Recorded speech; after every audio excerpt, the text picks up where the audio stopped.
Welcome to the Learning Pines YouTube. We hope this video helps.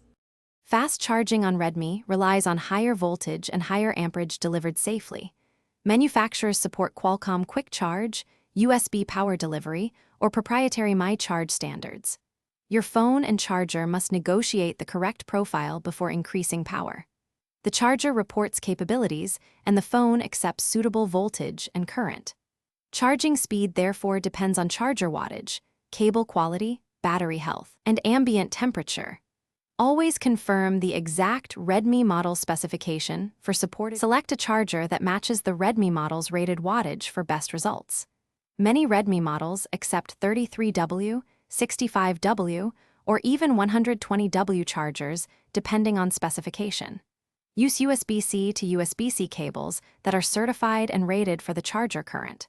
Original My cables or USB-IF certified cables reduce voltage drop and heat.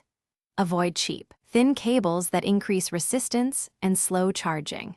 Also prefer chargers with multiple protection features like overcurrent, overvoltage, and temperature control to protect the battery.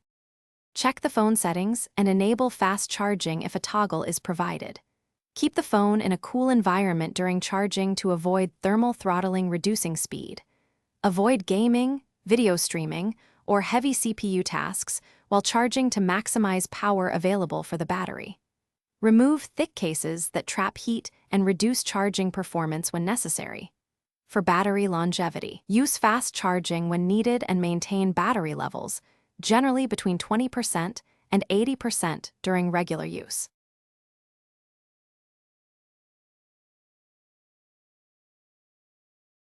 Thanks for watching. Consider subscribing if we helped you.